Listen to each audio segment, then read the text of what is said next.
ये जो क्लास है आपकी, ये समाज कार्य अगर हम बात करें तो समाज कार्य के अंतर्गत जो है, जो 2022 में एग्ज़ाम होने वाला है यूजीसी नेट का, सोशल वर्क का, उसके संबंध में आपसे समाज कार्य उपागम के बारे में ही बात कर सकता है। ये आपसे अगर मैं बात करूं तो इसके अंतर्गत समाज कार्य का भी प्रारूप पूछ सकता है और व्यक्तिगत समाज कार्य का भी प्रारूप पूछ सकता है। तो दोनों चीज़ आप ध्यान रखिएगा, है ना। इसके भी प्रारूप इसी के जैसे मिलेंगे, समाज कार्य का भी और व्यक्तिगत समाज कार्य के प्रारूप। तो यहाँ पे अगर हम बात करें, यहाँ पे अगर हम चर्चा पर चर्चा करते हैं तो देखिए, एक है मनोविश्लेषणात्मक, ठीक है, मनोविश्लेषणात्मक प्रारूप है ये। और मनोविश्लेषणात्मक प्रारूप में अगर हम बात करें तो नाम आता है किसका? फ्रायड का। फ्रायड ने अपने विचारों को प्रतिपादन करते हुए बताया है कि व्यक्तित्व के विकास के में किस प्रकार व्यक्तित्व के विभिन्न अंग भाग के आपस में संघर्ष करते हैं। इद, ईगो, सुपर ईगो को व्यक्तित्व की एक स्थिर संरचना के रूप में देखा गया है। फ्रायड का विचार है कि संघर्ष का उपचार तभी हो सकता है जब व्यक्ति के अचेतन मन को प्रकट किया जाए और संघर्ष के सभी पक्षों को चेतन मन के स्तर में चिकित्सक और मौलिक चिकित्सक संबंध में इन दमित भावनाओं और आवश्यकताओं और समस्याओं को जो है भुगतना है। कहने का मतलब ये है कि इन्होंने ईद, ईगो, सुपर ईगो, व्यक्तित्व की जो स्थिति की संरचनाएं हैं उसके बारे में बताया था मनोविश्लेषणात्मक प्रारूप में। इन्होंने कहा कि समाज कार्य के दौरान ये तीन चीज़ें हमें देखनी पड़ेगी, ईद, ईगो, सुपर ईगो के बारे में। ये बातें मैं आपको बता भी चुका हूँ पहले भी, सिगमंड फ्रायड की। एक आता है अहम मनोविज्ञान, ये नाम आता है अन्ना फ्रायड का, अन्ना फ्रायड का। अन्ना फ्रायड के बारे में अगर हम लोग बात करें यहाँ पे, तो इन्होंने बात किया है अहम शक्ति को लेकर। ध्यान रखिएगा सभी लोग, अहम शक्ति अन्ना फ्रायड द्वारा ये चीज़ें कही गई है कि ये जो है अहम मनोविज्ञान है। अहम मनोविज्ञान में इनका कहना ये था कि अहम को दृढ़ बनाने पर बल दिया जाए। अहम मनोविज्ञान में मनोविश्लेषणात्मक सिद्धांत की जटिल विद्यमान है, जहां लिबिडो सिद्धांत के विरुद्ध नहीं है। इस सिद्धांत में अहम की तुलना में ईद, ईगो, सुपर ईगो और बाहरी वास्तविकता का स्थान दिया है। अहम परिणाम के विषय में सोचता है। देखिए, रिजल्ट के बारे में कौन सोचेगा?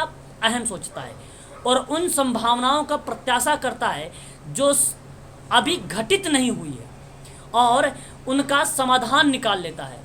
इसी प्रकार समाज कार्य के अभ्यास में अहम मनोविज्ञान सिद्धांत के अनुसार सेवार्थी के अहम को दृढ़ बनाने का प्रयास किया जाता है। यही अहम शक्ति को अपने व्यक्तित्व को आंतरिक आवश्यकताओं और बाहरी वास्तविकताओं के बीच संतुलित बनाने के लिए सहायता देता है। अहम मनोविज्ञान, अहम मनोविज्ञान। तो चीज़ें आप ध्यान रखिएगा, ये बेसिकली ईद, अहम और सुपर ईगो, इन चीज़ों के बारे में आप ध्यान रखिएगा। ईद, अहम, परा अहम, ये आप ध्यान दीजिएगा, ठीक है। किसका है ये? अन्ना फ्रायड का है। क्लियर? अन्ना फ्रायड ईगो साइकोलॉजी अप्रोच,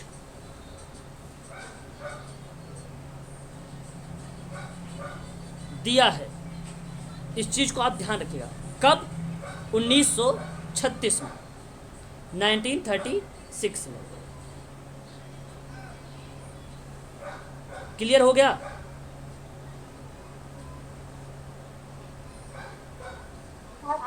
चलो आगे बढ़ते हैं। मनोसामाजिक सिद्धांत, मनोसामाजिक, देखो ये मनोसामाजिक सिद्धांत की बात अगर हम करते हैं, थ्योरीज को लेकर ध्यान दीजिएगा आप सभी लोग थोड़ा सा। ये बेसिकली नाम आता है गार्टन हैमिल्टन का, बात को समझिएगा थोड़ा सा। एक होता है मनोसामाजिक विकास का सिद्धांत, तो वहाँ पे नाम आता है किसका? इरिक्सन का। शाबाश, बस याद रखिएगा। मनोसामाजिक विकास में सर इरिक्सन का आएगा और मनोसामाजिक सिद्धांत में हैमिल्टन का। देखिए यहाँ पे आ गया आपका, ये चीज़ें आप समझने की कोशिश करिएगा आप सभी लोग, है ना। मन सामाजिक चिकित्सा प्रारूप, ये वही है जो अभी मैं आपसे बात कर रहा हूँ। ये बेसिकली क्या है कि समाज कार्य एक ऐसी प्रणाली है, या व्यक्तिगत समाज कार्य के अंतर्गत आप पढ़ें तो एक ऐसी प्रणाली है जिसमें नए अनुभव और नए ज्ञान के आने से इसकी अवधारणा में परिवर्तित होता रहता है, और समाज कार्य के मनोसामाजिक सिद्धांत के विकास एवं उन्नति के अध्ययन करने का पता चलता है कि इस सिद्धांत समय समय पर सिद्धांतों को प्रभावित भी हुआ है। तो बेसिकली इसमें निदानात्मक शैली की जब देन मानी जाती है तो मैरी रिचमंड गार्टन हैमिल्टन को जन्मदाता के रूप में जाना जाता है।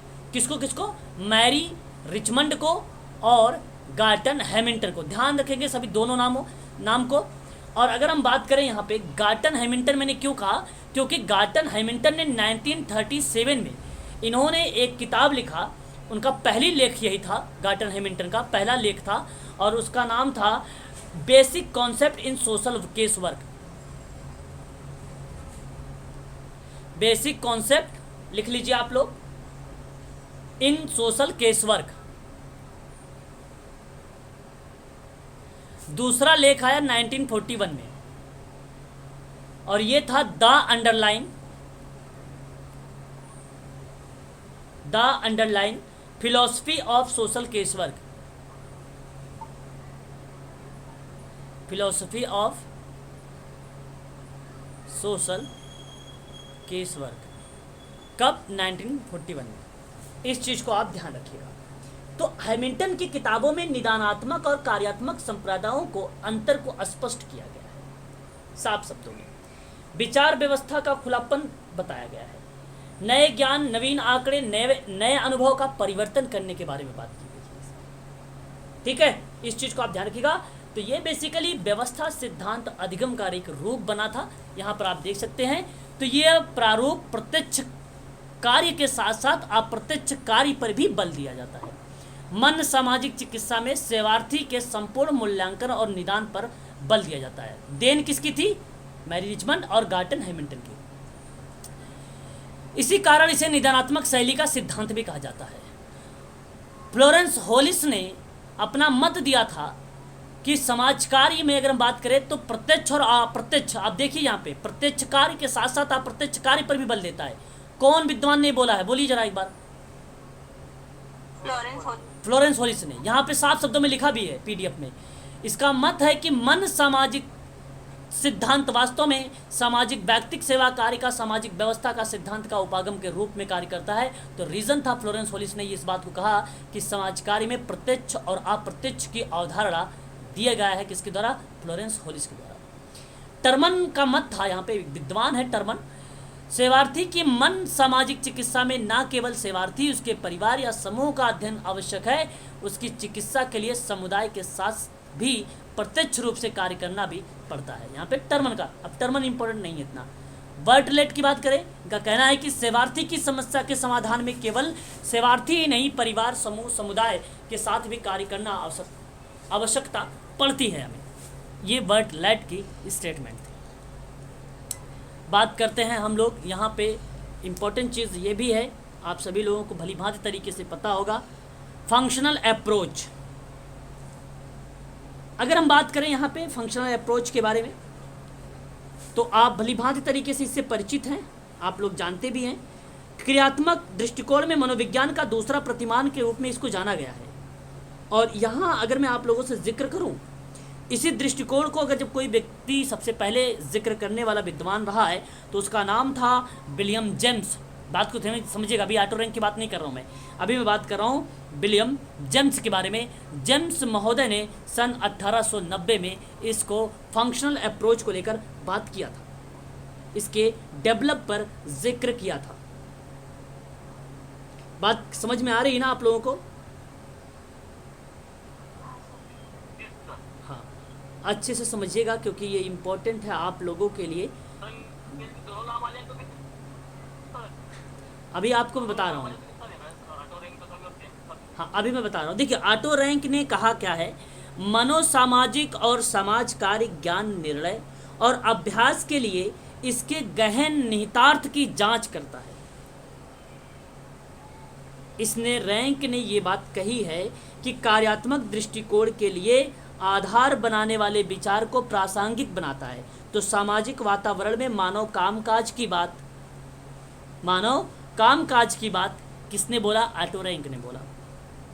तो आप यहां पर कहते हैं कि ऑटो रैंक के द्वारा समाज कार्य अभ्यास के दौरान में प्रकारात्मक प्रारूप दिया गया था। इस चीज को आप लोग जो है ध्यान रखिएगा, ऑटो रैंक का। अब बात करते हैं ऑटो रैंक ने ये थ्योरी दिया कब था। ऑटो रैंक के अगर बारे में बात करें तो ये थ्योरी दी कब थी इन्होंने?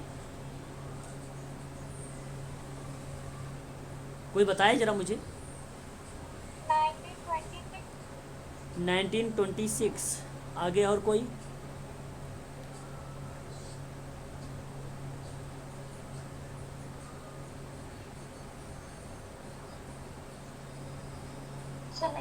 चलो देखिए, मैं आपको बता देता हूँ ऑटो रैंक की जो भूमिका रही इसमें, वो एक अहम भूमिका मानी गई सन 1968 से लेकर, ध्यान दीजिएगा, 1989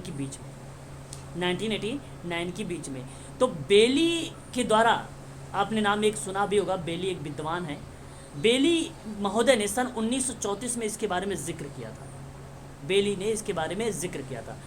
फ्रायड के जो क्लासिकल प्रिंसिपल रहे थे सिगमंड फ्रायड के, उन प्रिंसिपलों के बारे में सबसे सही तरीके से व्याख्या जब करने लगे तो उस दौर था सन 1929 से लेकर 1978 के बीच का। फिर इसी में एक भूमिका आई जो है काउंटर विल की, और कहीं कहीं नेगेटिव विल भी कहा जाता है। तो इन काउंटर विल मतलब इच्छा और नेगेटिव विल की ये बात जस्सी ट्राफ्ट ने 1931 में की थी। तो आपको बता दूं 1926 की जो प्रक्रिया है वो मानी जाएगी ऑटो रैंक की। सर ये फिर से रिपीट कर दीजिए। 1926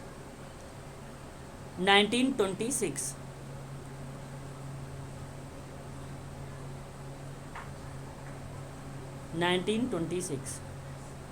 और सर आपने बोला ये 89 में देखिए वो उनका आप ध्यान सुनिए। 1926 में रैंक महोदय ने पेरिस के एक वियना को छोड़ दिया। अपने शेष जीवन के फ्रांस और संयुक्त राज्य अमेरिका में व्याख्या के रूप में इन्होंने एक चिकित्सक के रूप में एक सफल कैरियर का नेतृत्व किया। तो उस समय इन्होंने दिया था फंक्शनल अप्रोच। ऑटो रैंक ने क्या दिया था? फंक्शनल अप्रोच दिया था। जो दौर था वो 1929 से लेकर 1978 के बीच का इनका दौर था। काम करने का दौर रहा इनका। इस पे क्लियर हुआ? आगे बढ़े। तो फ्रीज का नाम किसमें आता है? किसका नाम? Freeze freeze. केस वर्क में आता है, ये थेरेपी में आता है। क्या फ्रीजर, एक मार्क फ्रीजर लॉर्ड हैं, उनके बारे में पूछ रहे हैं? फ्रीज नाम है सर, फ्रीज ऑप्शन में आया था मेरे क्वेश्चन में, तो उसमें मेरे को याद नहीं आया कि फ्रीज की मतलब कौन सी थेरेपी दिया है। मैं ग्रुप में डालूंगी सर क्वेश्चन। देखिए ऐसे में तो भाई बहुत सारे विद्वान के नाम है सोशल वर्क में, मैं बता दूँ तो इतने नाम है कि याद रखना मुश्किल पड़ जाता है। लेकिन अगर हम देखिए यहाँ पे दो नाम के बारे में मुझे पता है। अगर आप पूछ रहे हैं मार्क फ्रेजियर लॉर्ड एक विद्वान है, ठीक है, इनके बारे में अगर आप पूछ रहे हैं तो ये basically functional school of social work के बारे में बात किया था। Functional school of social work के बारे में बात किया है फ्रेजियर लॉर्ड ने इसके बारे में। और एक विद्वान, क्वेश्चन डालती हूँ ग्रुप में तो आपको जल्दी समझ में आ जाएगा। चलो ठीक है डाल दीजिए, ठीक है। और एक नाम था, आपने सुना होगा फिंक का नाम, ऑथर फिंक, जिन्होंने समाज कार्य में अपनी परिभाषा को लेकर बताया था, फिंक महोदय ने, ठीक है। तो ऐसे बहुत सारे विद्वान हैं। चलिए आगे बात करते हैं हम लोग। तो ऑटो रैंक आप समझ गए होंगे, ये बेसिकली इसके बारे में जिक्र करते हैं। व्यवहार आशोधन में अगर मैं आपको बात करूं, अगर पावलाव महोदय नहीं है तो स्किनर का नाम लिखिएगा। प्रक्रियात्मक उपागम को समझा दीजिए। किसका? प्रक्रियात्मक उपागम में होता क्या है ये तो समझा दीजिए। प्रक्रियात्मक उपागम कहाँ था भाई? प्रकारात्मक उपागम था। अरे भाई मैंने बताया तो अभी आपको कि भाई इसमें सामाजिक एक्टिविटी होगी व्यक्ति के साथ साथ, और वातावरण की एक्टिविटी को ध्यान में रखा जाता है। फंक्शनल एक्टिविटी का मतलब क्या था? फंक्शनल का मतलब क्या होता है? कार्य से होता है, प्रकार से होता है। तो यहाँ पर प्रत्येक व्यक्ति के व्यक्तिकरण और स्वायत्तता मतलब स्वतंत्रता का जन्मजात सहज इच्छा होती है, और व्यक्ति की समस्या का समाधान उसी व्यक्तिकरण की इच्छा का निर्मोचन करके ही किया जा सकता है। और इस प्रारूप के 4 प्रमुख अंग है। मिलन, जिसमें आप कहते हैं एक प्रकार से संकलन, और पृथक्करण वर्गीकरण का रूप बनाता है ये, और प्रक्षेपण जिसको आप ऑब्जर्वेशन भी कहते हैं, प्रेक्षण, और पहचानना जिसको आप आइडेंटिफिकेशन कहते हैं। तो ये चीज़ें आपके तब होगी जब आप किसी समूह को या सेवार्थी को या समुदाय को सक्षम बनाने की बात करेंगे, उसे सफल बनाने की बात करेंगे। प्रक्रियात्मक शोध और सिद्धांत भी होते हैं ना सर, ये प्रारूप है सर। नहीं, शोध यहाँ पे शोध की भूमिका नहीं होगी कि प्रकारात्मक शोध है कुछ, है ना। फंक्शनल जैसे वो आपका जो होता है वो एक्शन होगा, वो क्रिया को रिप्रेजेंट करेगा। फंक्शनल एक्स अगर हम बात करते हैं, जैसे अभी आप लोगों में से कल हम लोगों ने साथ पढ़ा भी है शोध के प्रकार। शोध के प्रकार में हम लोगों ने एक एक्शन पढ़ा था, या हम कह लीजिए कि फंक्शनल जो है अप्रोच नहीं थे, वो थे फंक्शनल रिसर्च का पार्ट। तो वहाँ भूमिका दूसरी है, यहाँ तो दूसरी बात है, वो रिसर्च की बात है। मैंने अभी कल ही आप लोगों को पढ़ाया ना क्रियात्मक शोध क्या है कि नहीं? याद है? Action research. इसके सब प्रश्न बहुत आते हैं प्रक्रियात्मक। हाँ, तो वो क्रियात्मक, हाँ वो तो क्रियात्मक प्रक्रियात्मकता तो मुश्किल हो जाता है। नहीं। देखिए सर मैं ये बोलना चाहती हूँ कि प्रक्रियात्मक मतलब अलग अलग कार्यों का रूप देखिए वो क्रियात्मक, देखिए भाई वहाँ पे आपको मैं बता दूँ, वो शिक्षा में क्रियात्मक शोध जो है कार्यकर्ता के द्वारा किया जाने वाला एक शोध है, ताकि वे अपने कार्यों को सुधार सके, ये स्टीफन के बारे में हमने कल बात किया था थोड़ा सा। वहाँ इस चीज़ के बारे में जिक्र होता है कि क्रियाओं को हमें किस तरीके से उसमें सुधार लाना है, कैसे सुधार किया जाएगा, इसके बारे में बात करता हूँ।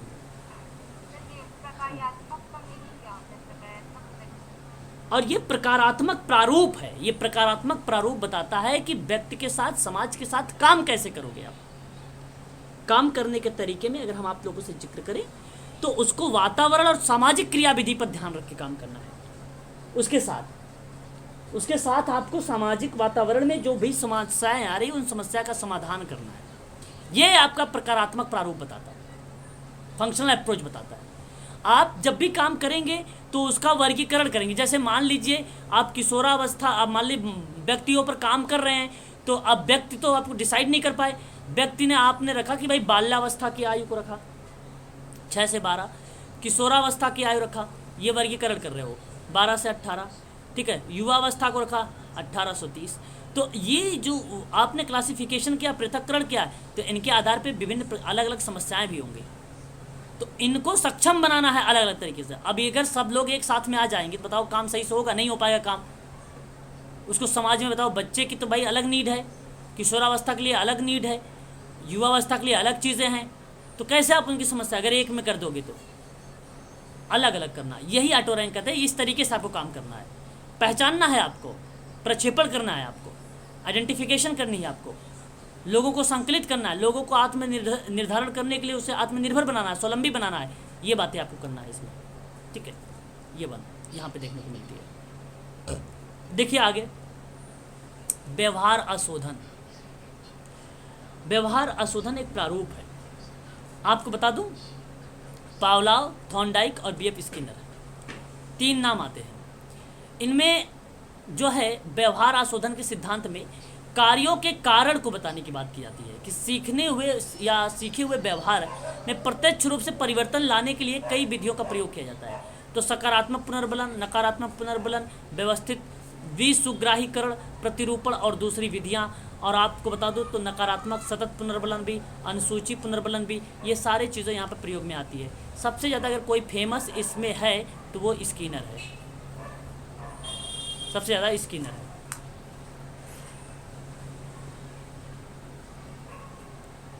ठीक है, स्किनर का व्यवहार का सिद्धांत आपने पढ़ा भी होगा, सुना भी होगा कि जब भी किसी कार्य में सफलता मिलती है तो संतोष प्राप्त होता है, या संतोष क्रिया को बल प्रदान करता है। यह सिद्धांत जटिल व्यवहार वाले तथा मानसिक रोगियों को वांछित व्यवहार के सीखने में विशेष रूप से सहायक होता है। तो इसी कारण से क्रिया प्रसूत एक सिद्धांत दिया था बीएफ स्किनर महोदय ने, बीएफ स्किनर महोदय ने। तो इसके बारे में आप ध्यान रखिएगा। क्रिया प्रसूत का सिद्धांत चूहे पर और कबूतर पे किया था। 1930 में चूहे पर किया था, 1930 में चूहे पर किया था, 1943 में कबूतर पर किया था एक्सपेरिमेंट। क्या नाम है सर इसका प्रारूप का सर? इसका आप बोल सकते हो क्रिया प्रसूत का सिद्धांत, कार्यात्मक प्रतिबंध का सिद्धांत, सक्रिय अनुबंधन का सिद्धांत, अनुक्रमित भी बोल सकते हो आप, अनुक्रमित अनुदेशन का सिद्धांत, इसी को बोल सकते हो व्यवहार आशोधन के पर। हाँ, ये सिद्धांत भी यही सिद्धांत से ही आया है, ये व्यवहार परिशोधन है ना, उसी से आया है ये। ये व्यवस्थित विसुग्राहीकरण का प्रतिरूपण। देखिए, ये बेसिकली क्या है कि एक पुनर्बलन जो है ये एक ऐसा शब्द है जिन्होंने बीएफ स्किनर ने अपने थ्योरी में जो है बताया था। इसने महत्वपूर्ण तथ्यों के रूप में इसको इन्वॉल्व किया था। कहा था कि पुनर्बलन आवश्यक तत्व हो। यह सिद्धांत जो है दिव्यांग बच्चों के लिए या जो प्रारूप है दिव्यांग बच्चों के लिए अधिगम में बड़ा उपयोगी होता है ना। और ये अधिगम सुग्राहीकरण का मतलब क्या होता है भाई? सही बनाना, सरल बनाना, ठीक, मतलब सरल से जटिल की तरफ जाना, है ना। सिंपल टू कॉम्प्लेक्स एक शिक्षण विधि है, वो जो भी सुग्राहीकरण को रिप्रेजेंट करती है।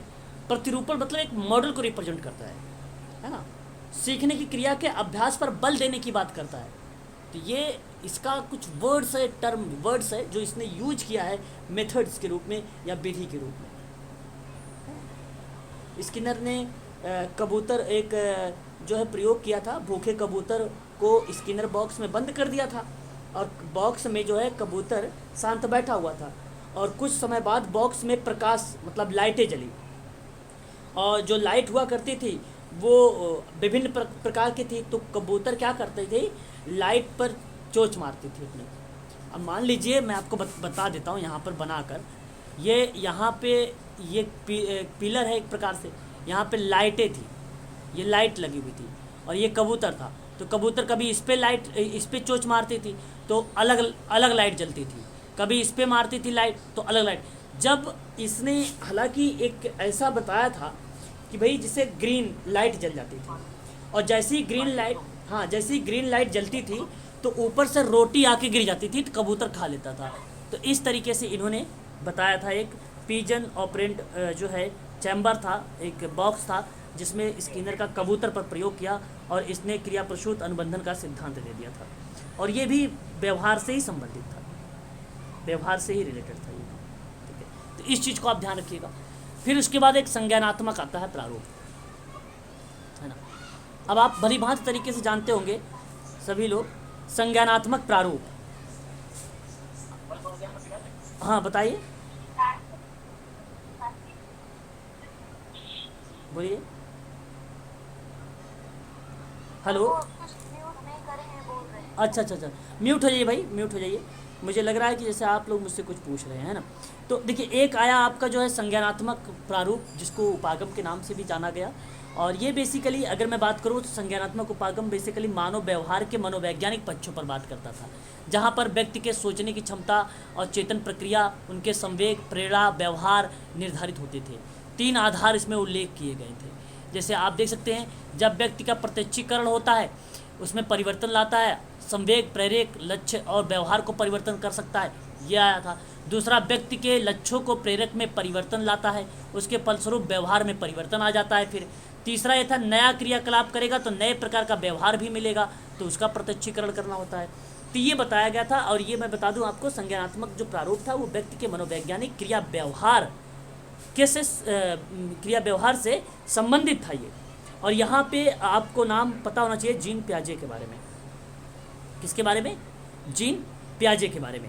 जीन पियाजे ने बेसिकली अपने प्रारूपों में विभिन्न प्रकार की एक्टिविटी को चर्चा किया था कि जीन पियाजे ने कहा कि स्कीमा निर्माण के मौजूद में योजनाओं के अनुरूप बनाने के लिए नवीन जानकारी में संशोधन और नवीन जानकारी के आधार पर पुरानी योजनाओं में संशोधन।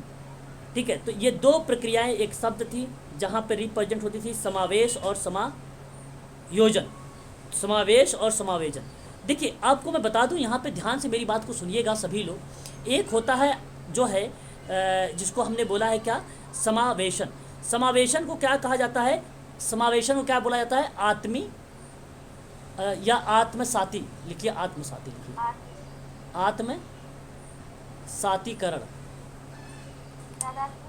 इसमें आपको बता दूं, जो स्कीमा में, स्कीमा का मतलब होता है मानसिक प्रखंड। मानसिक प्रखंड जो स्कीमा में जानकारी लेने की प्रक्रिया होती है, यानी एक व्यक्ति जो भी तरीके से जो भी ज्ञान या जानकारी लेता है और उन्हें संशोधित करके पूर्व में जो मानसिक संरचनाएं थी उसमें संशोधन कर दिया, नई जानकारी बना दिया। उस नई जानकारी की जब व्याख्या कर देता है तो उसको आत्मसातीकरण कहेंगे। मान लीजिए स्कीमा में कोई नई अवधारणा या अनुभव का जुड़ना, अपने मानसिक प्रखंड में कोई नई जानकारी जुड़ जाती है, कोई नया अनुभव आपके मन में जुड़ जाता है तो वह आत्मसातीकरण कहलाता है। समायोजन क्या होता है कि नए अनुभवों के परिणाम स्वरूप जो मौजूद विचार हैं आपके इस समय, उन विचारों में योजनाओं को बदल देना, चिंतन के नए तरीक़ों को बदल देना, वो समावेशन होता है। यानी नए अनुभव के अनुरूप मौजूद स्कीमा में संशोधन कर देना। बालक एक नए खिलौने को चूसने के तरीक़ों को संशोधित करता है, तो वो बेसिकली क्या होता है? समायोजन की प्रक्रिया बनती है। समायोजन की प्रक्रिया बनती है। मानसिक मॉडल क्या बोलता है? स्कीमा बोला जाता है। यह बेसिकली संज्ञानात्मक के बारे में जिक्र किया था जीन पियाजे ने। किसने जिक्र किया था? जीन पियाजे ने। इसको आप ध्यान रखिएगा। जीन पियाजे बहुत ही फेमस पर्सन है और इसकी कुछ अवस्थाएं हैं। कोई जानता है इसकी अवस्थाओं के बारे में? नहीं जानते हो तो आप लिख लीजिए इसकी अवस्थाओं के बारे में। एक होता है संवेदी प्रेरक अवस्था, इसकी संवेदी प्रेरक अवस्था, और ये होती है 0 से लेकर 2 वर्ष। दूसरी होती है पूर्व संक्रियात्मक अवस्था। पूर्व संक्रियात्मक अवस्था जो 2 से लेकर 7 वर्ष होती है। एक होती है मूर्त संक्रियात्मक अवस्था। मूर्त संक्रियात्मक अवस्था जो होती है 7 से लेकर 11 वर्ष। और एक होती है आपकी औपचारिक संक्रियात्मक अवस्था। संक्रियात्मक अवस्था जिसकी आयु होती है 11 से लेकर 15 वर्ष। तो ये आपको क्रम भी लगाने के लिए पूछ लेता है, तो 4 अवस्थाएं, इसको आप ध्यान रखिएगा। ठीक है। पिछले वाले के पेपर में सर फर्स्ट पेपर का क्वेश्चन आया था। अच्छा, चलिए कोई नहीं। और अलबत पेलूरा हो गए, स्किनर हो गए, पावलो हो गए, ये भी फर्स्ट पेपर में पूछा था। ठीक है, कोई बात नहीं। अगर आप में भी आ जाए तो भाई कर लेना। ठीक है। पार्ट सेकंड का भी ये पार्ट है ना, इस चीज़ को आप ध्यान रखिएगा। बात करते हैं सामाजिक भूमिका का प्रारूप को लेकर। सामाजिक भूमिका के प्रारूप को लेकर कोई बताना चाहेगा मुझे? सामाजिक भूमिका का प्रारूप।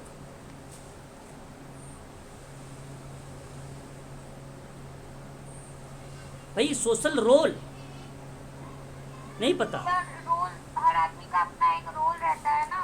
मतलब समाज में उसका एक भूमिका रहती है कि वो क्या भूमिका निभाएगा। जैसे पद से रिलेटेड, पोस्ट से रिलेटेड हो सकता है, फैमिली में हो सकता है।